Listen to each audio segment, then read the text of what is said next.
Hey folks, welcome to another episode of Adventures in Dog Training with American Standard Dog Training and American Overwatch Canine Services. So today's a pretty cool episode. We're calling it K9s and Coffee. We may do more of these episodes, but just off screen here, we have a professional dog trainer from Atlanta, Georgia that came all the way down here to become our very first student in American Standard Dog Training's Academy for Professional Dog Trainers. It is a mouthful. I am still trying to find a way to trim that down a little bit, but it's Professional Dog Training Academy for professional dog trainers or those who want to be a professional dog trainer. So those of you who follow along with my channel saw us post an ad maybe about 6 weeks ago opening up our doors for students to apply. He was one of the very first to reach out, and Taijon is here now, and he is a student and he is learning. And again, he's already a professional dog trainer. We're going to hear a little bit more about his story, but we are here to improve his skills in every way possible and make him the best dog trainer in Atlanta, Georgia. So it remains to be seen if he can do it, but if I do my job right, he's going to be awesome. My plan actually is to make him even better than me, if that's possible. So if we can do that, I think we're going to see some success. So follow along, and without further ado, we'll go ahead and introduce Taijon. Come on in. All right, let's take a seat, and this will be our first episode of K9s and Coffee, while we also introduce Taijon, professional dog trainer from Atlanta, and we're going to dive right into some questions. All right, so tell me about your business there in Atlanta. Okay, cool. Originally, the whole idea came into fruition because I rescued a dog named Static, and I got him trained with a group of trainers. And I felt that we did very well with him, but I always knew there was more. I kept asking questions about training and more and more and more. It led to me becoming an apprentice with that organization, and then I felt like I plateaued with the information they could provide for as far as training. And how long ago was that? That was over about 2 years ago. Okay. Right, Static's about 2 now. So we had plateaued as far as how much information they could really give me. And if you don't mind me, what did they specialize in? What kind of dog training, if you had to describe it? I would specialize that type of training as compulsion. Like old school? Old school training, where there's a lot of new modern research and information as far as free shaping, getting a dog to understand and decide to do things on their own versus making sure it's done. There's a balance between the two. And mind you, I have no problem with old school training, compulsion training, escape and avoidance. It has it's a part of the puzzle. I use it almost every day. But as you mentioned, there's a lot more. There's definitely a wider bandwidth. And, hence why we call ourselves balance trainers. It's because I do everything from A to Z. I will touch and use every tool. Whatever, we cater the training to the dog. And some dogs need the compulsion training, whereas others, minimal to none. So you learn through compulsion training, you learn the old school method first. Mm-hmm. And then at what point did you realize, or where did you finally realize, like, it had its limits and you wanted to learn more? Like, did you see another trainer, or? Yes. So where I realized it had its limits is when I started paying attention to the industry standards, guys like Tyler Muto, Michael Ellis, and other Learberg gentlemen that really started to open my eyes on different ways of training. And that's when I thought, and I saw that the need for engagement I needed more engagement and more focus, right?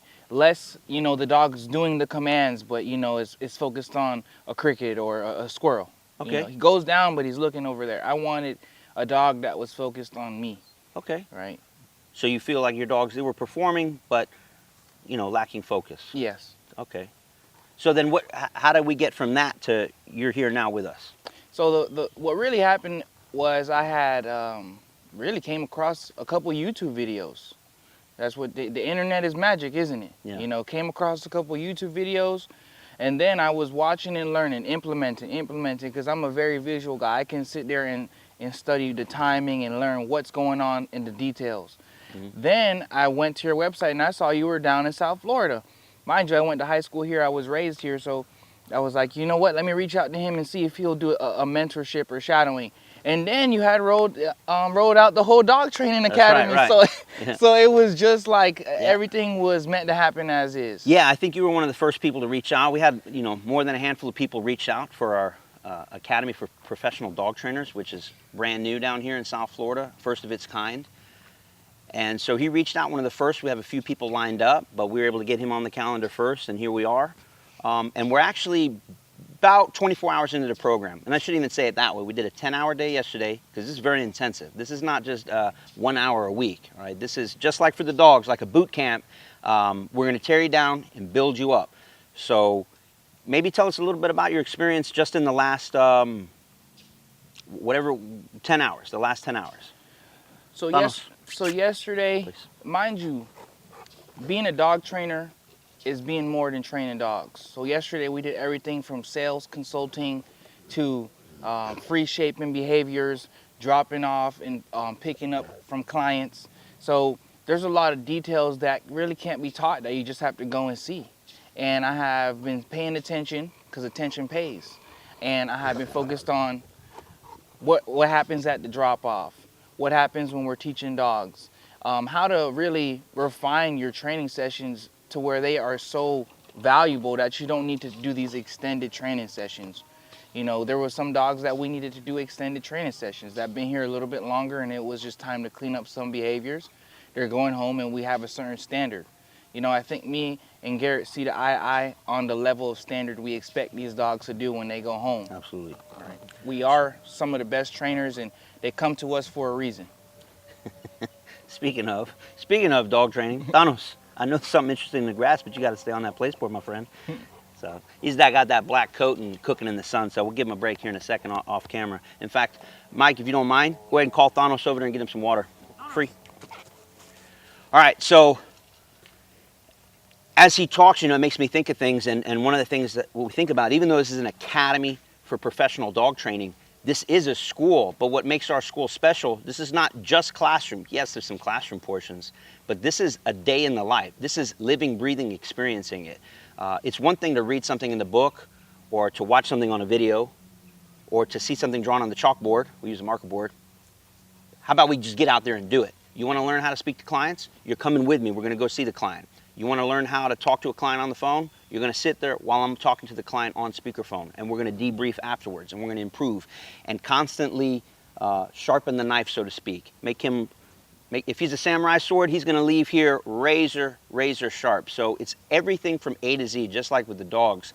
And my hope, my plan to make this successful, my success in this academy depends upon your success. So he's already doing a fantastic job. He's a successful entrepreneur, professional dog trainer, but I feel like maybe you hit a ceiling, and now we got to burst through that ceiling. So I don't want to steal other people's mottos and gimmicks, but we're going to take him to the next level and then some. We're going to blow the doors off the ceiling. There's no more ceiling. We're going to hit it up like Willy Wonka at the end. You know that elevator? I forget the name of that. The Wonkavator? We're going to hit the Wonkavator and we're going to go. So that's why I'm excited. And even though I love training dogs, actually my passion is more so training people to train dogs. So, and Taijon's doing a fantastic job. Thank God he's coming in with a lot of know-how. And he comes in with, I would say, a half-cup filled mentality. I don't know if I'm saying that right, but he's open to receiving more, right? And he's not just like, well, there's only one way. And I'm the same way too. I am still a student of dog training. I learn something new every day. I've already learned things from him that I had never even thought of. So just getting two professionals in the same room, comparing, contrasting, seeing what works, what doesn't work. And I try to show him everything I can, and we squeeze. We'll put it this way. Was yesterday, was it an easy day, or did we just push through all day long? It never stopped. Non-stop. Yeah. Non-stop. The value was delivered immediately in the first day. I think that as you continue to improve yourself, not only will I get better, but like you said, that the development never ends. And that was my idea coming into this. Yes, I could come in here knowing, but when people come into the environments knowing things, how can you learn? So Correct. I like to come into your space like I know nothing. Clean slate. You know, I'm battling myself. I'll ask questions to see how have I been doing things. But for the most part, it's like I've never touched a dog. And that's the only way that people will learn. Yeah, and I can appreciate that. Like, we have yet to run into a problem where it's like, wow, you know, that I don't agree with that. Because it's not like that. Like, it's a way. It's not the way. It's a way.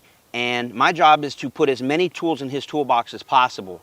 Because what I showed him yesterday with, say, Mossy, that worked great for Mossy. It probably won't work great for Gabby. And they're both Rottweilers. So, I'm still, show me how you're doing it. hey, you know what? I actually like what you're doing. That's great, but there's a way to even improve what you're already doing. So my job is to, fill in the gaps that need to be filled in and push them to the next level. And in all aspects of it, because it's not just about, you could be the best dog trainer in the world, but be a horrible businessman. You could be a fantastic businessman, but if you know nothing about dog training, you're not going to succeed in the business. So we got to cover all aspects. And so what I'm hoping to see is, basically this is the beginning of day 2, and we're gonna stay with Taijon and see where he goes. Before, after, 6 months from now, a year from now, we're going to check in. And I'm expecting to see zeros added to the end of the checking account balance book, if you know what I'm saying. So we've got to hit that Wonkavator, take you to the next level. And I'm just super excited to have him, our first student coming through. And we got definitely some more stuff happening. I think you got a little prelude of what it was. That dog didn't just come out of nowhere, right? All black kind of Corso Thanos. Let's just say, I don't want to give too much away. You're going to see a lot more of him. A lot more of him. I'll just leave it at that. So we're going to cut this episode here short. We'll check back in later, and maybe we'll get some snippets of us actually working.